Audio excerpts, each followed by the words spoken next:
Welcome po dito sa ating Kaiser product presentation, and alam kong nandito ka ngayon at pinapanood itong video na to dahil nais mo pang malaman kung paano po makakatulong ang Kaiser sa iyo at gusto mo na ding makapag-umpisang mag-ipon. Kaya naman, before po tayo mag-start, i-play ko po muna itong video na to.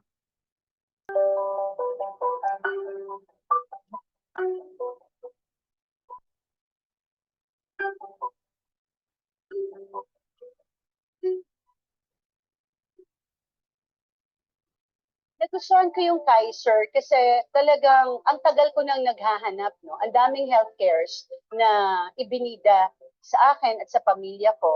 Pero lahat binusisi ko talaga at isa talagang nakapasa sa akin ay ang Kaiser. Imagine, no? You are insured and you have an additional retirement. Pagtanda mo, hindi ka lang aasa sa gobyerno na retirement, no? Meron ka pang Kaiser Healthcare na kaagapay. Kaiser, nasa iyo na ang lahat.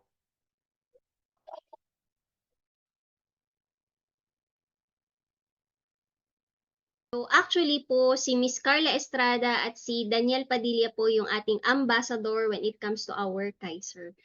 And ayan, so mag-start na po tayo. Ang ating pong Kaiser is a 3-in-1 product, parang kape lang. So ito po ay may healthcare, may insurance, at may investment na din po at the same time. And magpapakilala po muna ako. I'm Lynn Burton po. Isa po akong accountant by profession. Life insurance underwriter din po ako. Ako din po ay licensed with RFP. Under RFP, Associate Financial Planner. Ako din po ay isang Senior Marketing Director with IMG or International Marketing Group, and I am doing this financial advocacy for the past 7 years. So 7 years ko na din po itong ginagawa, yung pag-educate ng mga tao. Kasabay po din nito yung aking pagtatapos dun sa pag-save dun sa first Kaiser plan ko. So tapos ko na po yung first Kaiser plan ko, so I am planning po to get another one. So pwede po kasi natin gawin yon. Okay? So yan, i-share ko po yan sa inyo mamaya. And yan, pakilala ko na po sa inyo ang ating Kaiser International Health Group. So ang ating pong company is kilala bilang #1 name in the healthcare industry. And ito po is founded po nung June 8, 2004, which is later on certified by the DOH or Department of Health and Insurance Commission. And it was operated po on July 26, 2004. Kung tutuusin po, no, 20 years na po yung ating Kaiser company. And ito po ay superheaded by President and Medical Director Dr. Leia Uy Yolo. Okay? And ang ating pong ma-accredited doctors, hospitals, and clinics, napakarami. So meron din po tayo niyang listahan na makikita po sa website po ng Kaiser. So mamaya sa dulo, ipakita ko rin po yan sa inyo. And yung ating pong, kung ang concern po natin, kung may mga concern tayo dun sa plan natin, 24/7 po, meron pong mag-a-assist po sa atin. And anytime, we can call these numbers. So andyan po yung assistance talaga ng company. Okay, ng healthcare natin. At ilan po itong mga to na malalaking mga hospitals sa mga accredited po ng Kaiser. Andyan po yung St. Luke's Medical Center, andyan din po ang Makati Medical Center, ang Philippine Heart Center, andyan din po ang PGH at marami pa pong iba. And yun nga po, no, katulad nung nasabi ko kanina, meron po tayong listahan yan sa website po ng Kaiser. And ito rin po, andyan yung mga Kaiser Medical Centers din po natin. Isa na po dyan, yung nandun sa ating Kaiser Kings Court Building 1 Makati. Meron din po dun sa ating, ito po yung isa sa mga pinakamalaki, dun sa SM North EDSA. Okay? Siyempre, meron din po yan sa Kaiser Robinsons Galleria Ortigas. Meron din po tayong Kaiser Robinsons Manila, sa mga nasa Manila area. Sa mga bandang nasa Laguna naman, meron din po tayo niyan sa SM Santa Rosa, sa SM San Pablo. Okay? Sa bandang Cavite naman po, meron po tayong Kaiser EPSA Cavite. Bandang Cebu naman, Kaiser Mactan Cebu. Meron din pong SM Seaside Cebu. Meron din pong SM City Cebu. Okay, so yan po yung mga branches po natin when it comes to our Kaiser Medical Centers. And we are looking forward po dahil nag-expand nga po yung ating Kaiser company. So hopefully dun sa mga lugar po natin magkaroon din ng mga Kaiser Medical Center. So we are looking forward to that po. So bandang siguro Davao, bandang saan pa ba? Sa mga bandang north, nasa mga Nueva Vizcaya, sa ating Baguio, Baguio City, yan. So kung nasang lugar man po tayo, basta may mga Kaiser plan holders po dyan, so possible po magkaroon din ng Kaiser Medical Centers. Okay? And ito po yung isang magandang balita dahil ang Kaiser International Health Group po is the trusted HMO provider po ng ilan sa mga government branches. So, isa na po dyan yung ating Supreme Court. So, nagpirmahan na po yan. So, meron din pong post ang Supreme Court at ang Kaiser sa pages po nila regarding po dito na tanging ang Kaiser po yung magpo-provide sa kanilang healthcare para sa mga employees po nila. And when it comes to legalities, kung isipin po natin, baka yung iba po sa atin natatakot, baka mamaya mawala yung pera ko, baka mamaya magsara po ang Kaiser, baka mamaya ma-scam yung pera ko. So ito po yung tanong kung ang mga malalaking ahensya po ng gobyerno ay nagtiwala, ikaw pa po kaya? Tayo pa po kaya hindi magtitiwala? Ang government na po, isa sa mga nagtiwala sa ating company. So, 'di ba? Ito yung nagbibigay sa atin ng panatag na ito pong company na to, ang Kaiser ay isa po sa mga pwedeng pagkatiwalaan po natin. Okay? So, ang Kaiser po kasi ay nagbibigay po sa atin na tumutulong para magkapag-build po nung tinatawag nating solid financial foundation.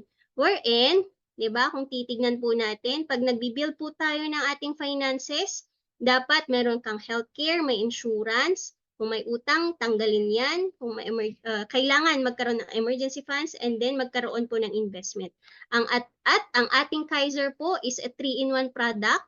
At kung titignan po natin itong solid financial foundation, meron na po yung healthcare, may insurance, at meron na po yung savings or investment. Kaya kung tutusin, halos tapos na. 'Di ba? Halos na build mo na yung solid financial foundation mo, magdaragdag ka na lang. 'Di ba? Kaya ito po yung nire-recommend namin as our level 1 investment. Okay? Dahil tatlo nga po yung pino-provide nito. At tatlong ifs po natin sa buhay yung sinasagot. What if? Ay daytuson, paano kung ako ay nawala ng maaga? Sinong mag-aalaga sa family ko? Who will take care of my family? Life insurance. May instant money na maiiwan po para sa pamilya. Lalo na kung ikaw ay breadwinner. Diba? What if? Kung sakali naman magkasakit tayo, sinong mag-aalaga sa atin? Yung healthcare po natin. What if I live too long? Sino namang mag-aalaga sa akin? Di ba? Sino ulit? Ang ating investment. Money is working for us. So, dapat may pera po tayo na mag-aalaga for us during our old age. And, syempre, kasama na po dyan yung long-term healthcare po natin. Kaya naman, tatlo po yan, binibigay po ng ating Kaiser Long-Term Healthcare. Kung sakali po tayo ay magkasakit, may healthcare. Kung sakali naman tayo nawala ng maaga, may insurance. Kung sakali naman nabuhay po tayo ng matagal, anong aasahan po natin? Yung pera pong nag-work for us, our investment. Okay? So ito pong Kaiser long-term healthcare po natin is a 7 years saving period and 13 years waiting period. Magmamature po yung plan na to on the 20th year. So, 7 years saving period, parang ikaw dito, nagpa-plant ka pa lang, di ba? And then, you have that 13 years waiting period, and then magmamature yung plan, mag-harvest ka on the 20th year. So, itong plan po na ito, for example, is a K100 plan. Tapos, ito po, mag-iipon ka lang ng 58,821 yearly. So, yearly po yan. Pero kung monthly, ang iyong savings naman po is 5,882 lang. Diba? Kung nag-monthly ka, 5,882 lang po yan. And, yan. During that 7 years na nagsasave ako, ano yung mga benefits ko? Actually, you have 10 benefits. Madami po yan. Pero we will highlight po yung mga important lang. So, yan. Yung during the time na nagsasave ka, anong benefits mo? Number 1, you have annual physical examination. Andyan na po yung covered, yung basic 5 na tinatawag natin. Ano yung basic 5? Andyan yung physical examination, chest x-ray, yung routine fecalysis, routine urinalysis, diba? Check yung ating mga CBC, tapos for ages 35 and up, ECGs naman po, at saka pap smear for the female members. Okay? Ano pa po? Andyan din po yung dental benefit natin, unlimited dental checkups, yung cleaning, ito po, unlimited simple tooth extraction. Wag namang maubos yung ngipin. Diba? Pero, so, andyan po, benefit natin yan. And madami pa po yan. So, ito po lahat yung benefit natin when it comes to dental naman. So, ito po yung isa sa mga pinaka-importante. Just in case tayo po ay ma-hospital, we have this HMO. Diba? HMO part po nito, kung sakali ikaw ay ma-admit sa hospital, you have 60,000 per year limit, 'di ba? It is based po dun sa K100 na plan. So depende dun sa plan na kukunin mo yung magiging medical benefit limit mo per year. Okay? So ang importante rito, meron ka pong fund na magagamit kung sakali ikaw ay ma-admit. So ano pa po? Term life insurance. So ang ating pong Kaiser, katulad ng sinabi ko, ay may insurance din na kasama. So kasama po yan dun sa ating benefit. Just in case mawala po yung plan holder, may maiiwan po sa family. So mapapamana din po yung plan na to dun sa maiiwang family. And makukuha po din nila yung maturity benefit. And ano pa po, accidental death and dismemberment. Pag accidental death po ito, times 2 po ng insurance. Pag dismemberment naman, may mga kaakibat din po yan na percentage. Okay?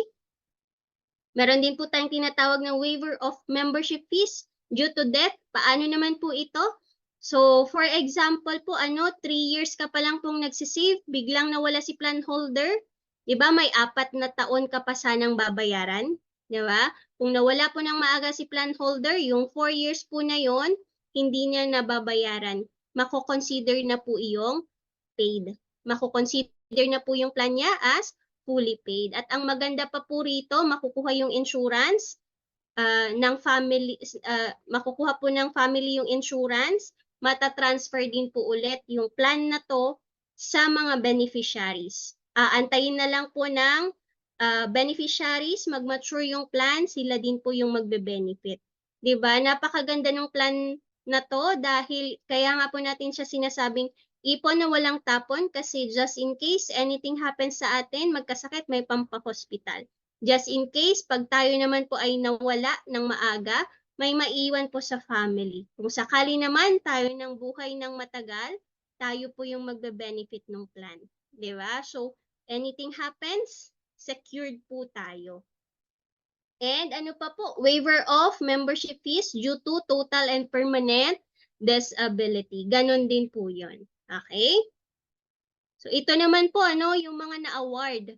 So, ang question natin is, may mga nakakakuha ba talaga? May mga nakakapag-claim po ba talaga? Yes po, ito po yung ilan sa mga patunay na yun. And ako po mismo, personally, nakapag-witness na rin po ako ng awarding ng death benefit. Kaya naman po, diba, napakalaking tulong po nito dun sa maiiwang family talaga. And makikita nyo po itong mga to, dun sa ating post sa International Health Group po natin. Okay? So, kung minsan may mga nagsasabi din, nako, hindi na po ako kukuha niyan kasi meron naman po akong PhilHealth. So, actually, PhilHealth is good na meron ka po, pero you still need to get your Kaiser. Bakit po? Dalawa po yan kailangan. Pag po tayo ay na-hospital, na-admit, pagkabayaran na, di ba? Ayan na yung sumasakit ang ulo. Pero kidding aside po, Pagka nandyan na po yung bill natin, ang una pong nababawas is yung PhilHealth. At magkano lang po ang binabawas ng PhilHealth? 20%. So 20% of your bill, si PhilHealth po magbabayad. Kung ano po yung matira, ikaw po yung magbabayad nun. And dun na po papasok yung importance ng pagkakaroon ng healthcare. Kung ano man po yung matira, yun naman po yung babayaran ni healthcare po natin. Kaya dalawa po yan, si PhilHealth at si Kaiser or yung ating HMO, kailangan po natin yan. Okay? So, tapos na po tayong mag-ipon. Nandun na po tayo sa growing season. Nag-grow na po yung ating pera. For this plan po, Plan K100, so magkakaroon ka po ng projected value, maturity value na more or less nasa 1,166,169. So yan po yung projected po natin for our K100 plan. Okay? Pag nag-mature yung plan, yan po yung value niya. So, puntahan po natin yung extended period natin. May benefit pa po ba ako dyan? Yes, meron pa rin po tayong benefit. Number 1 po dyan, yung annual health benefit. Andyan pa rin po yun, di ba? Magpa-check up ka, o di kaya ma-admit ka sa hospital, covered ka pa rin. And yung mga pre-existing and dreaded conditions po natin on the 8th year, covered na din po yan. Okay? So kung kunwari, hindi mo alam na during the time na kumuha ka is wala kang sakit, pero meron palang pre-existing na hindi ka aware. So dito po on the 8th year covered na siya. So ito po yung sample po natin ng mga pre-existing illnesses. Ito din po yung sa dreaded diseases. Ayan, so tapos na yung growing season. Ngayon, harvest season na. Diba, andyan na yung maturity period. During the maturity period, you have 2 options. Number 1 option po is to fully withdraw yung iyong plan or yung iyong benefit. Nag-mature na, kinuha mo na lahat yung 4K100 plan, yung 1 million na yan. Pero, ang kaanuhan naman po nun, kung winidraw mo lahat, yung benefit mo with Kaiser, wala na din. Wala na din kayong relasyon ng Kaiser, di ba? So, kung ma-hospital ka, wala na siyang babayaran. So, wala na siyang connection sa'yo. Pero, another option po natin is, pwedeng half nito, i-withdraw mo. Half nito is hayaan mo lang doon para mag-grow. Diba? Or kung hindi mo pa naman kailangan yung pera, hindi mo siya winidraw, hayaan mo lang siyang nag-grow doon. Kasi, sabi ko nga, ang Kaiser po natin, pwede po kayong ma-cover until the age of 99. Basta't meron ka pa rin pong balance sa kanila. At hanggat may pera ka na nag-grow sa kanila, you are covered with your healthcare. So, ganun po kaganda yung plan na to kasi ito po is designed for our long term talaga. Parang retirement fund na rin po natin ito. So, ganun naman din po kaganda yung maturity benefit natin. You have 2 option din. Okay? And ito po, no, ang ilan sa mga nakapag-mature na ng plan. So, sabi ko nga, you have 2 options. So, dito po kay Ma'am Jezer, so nag-fully withdraw po siya. So, kinuha na niya kasi syempre gusto niya na i-enjoy yung pera. Pero sa mga iba po, no, half of it, withdraw, half of it, hinayaan po munang mag-grow. So, lahat din po ito, nandun po sa ating page po ng Kaiser International Health Group. Okay? So, sino naman po yung mga pwede at available na kumuha para sa ating Kaiser? So, ito po, pwede na po sa mga ages 10 years old until ages 60. So, ito lang po yung mga pwedeng kumuha. Okay? So, for this plan po, kung titignan po natin, ang nire-recommend po talaga natin is the K100 plan. Bakit? Kasi ang K100 plan po natin, ang maturity value po nito 1 million. Kung for example, ang goal mo, at least may 1 million ka sa iyong retirement fund or sa iyong healthcare fund, so go for K100. Magkano iipunin mo? Monthly, 5,882.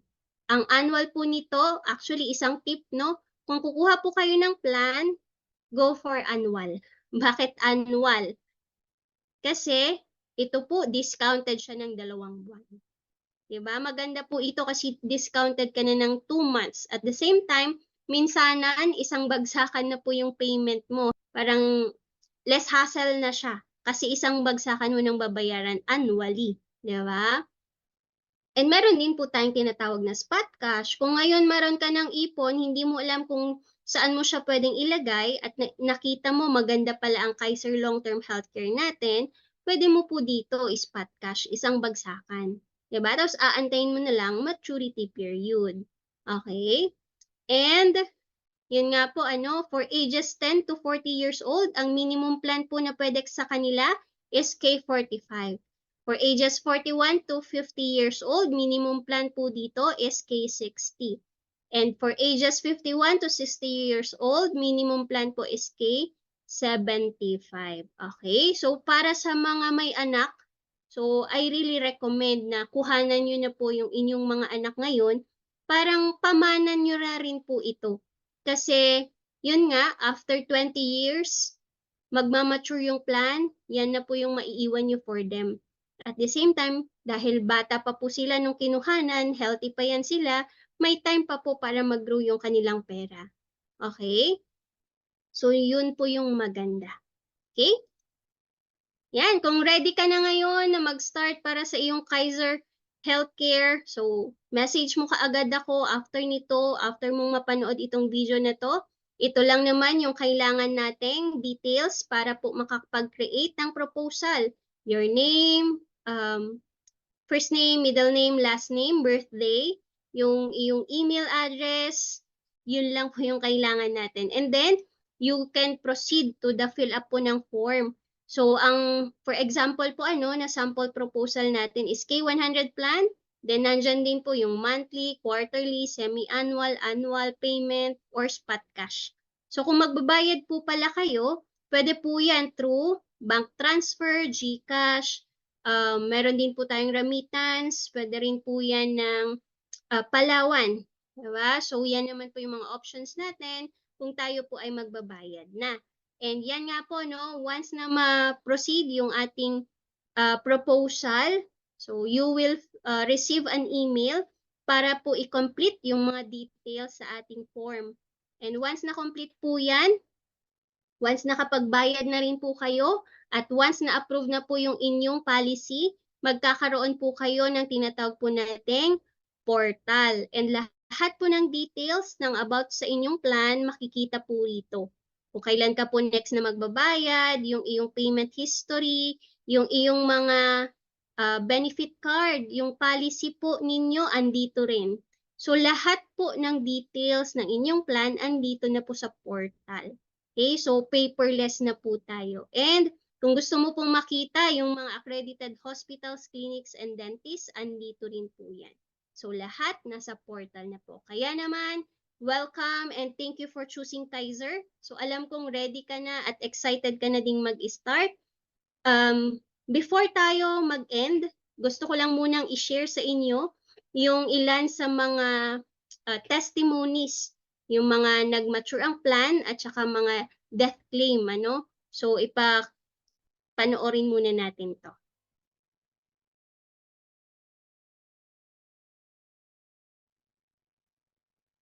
Ano ang naging magandang aral sa'yo ng pag-ipon through Kaiser's Long-Term Care Plan? Unang-una, nagpapasalamat ako sa Kaiser dahil sa naging bahagi siya ng aking journey, especially in terms of financial education, but also in terms of the benefits at the blessings that comes along with it. So when I made the decision to make it part ng aking savings, ng investment years ago, it's because of the people that helped me as well, looking after me, guiding me. Tapos parang isipin mo, sakripisyo ito eh. Pero yun yung sinasabi na ang magtanim ay hindi biro. Pero kapag nagtanim ka, meron kang aani. And I believe that's also what Kaiser has provided to me.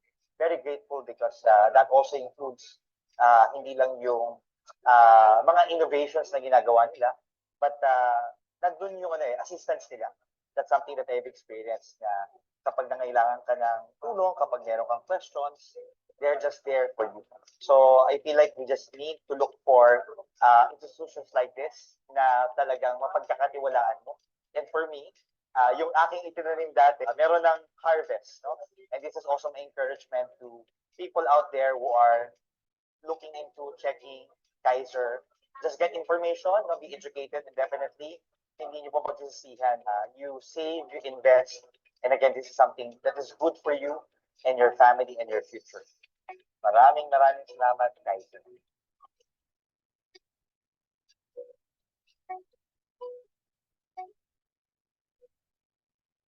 Ano ang naging impluwensya ng Kaiser sa buhay mo?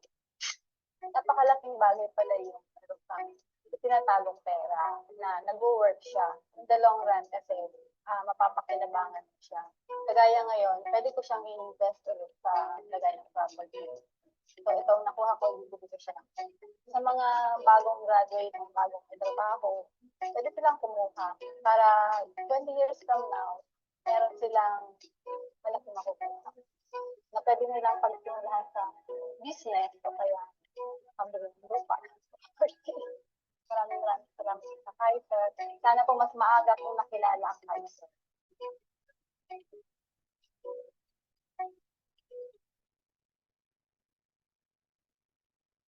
Paano nakatulong ang Kaiser sa buhay mo? Malaking tulong po yung Kaiser na makukuha po namin ngayon. Sa ngayon po, meron pa rin po kaming balance dahil doon sa pagkamatay nga po ng mother ko. And then yung mga financial po na ginastos po namin sa pagpapalibing sa burol, hindi po talaga biro yung mamatayan. Kaya maraming salamat po sa Kaiser sa tulong niyo po at sa mga ganitong programa po. Thank you so much po.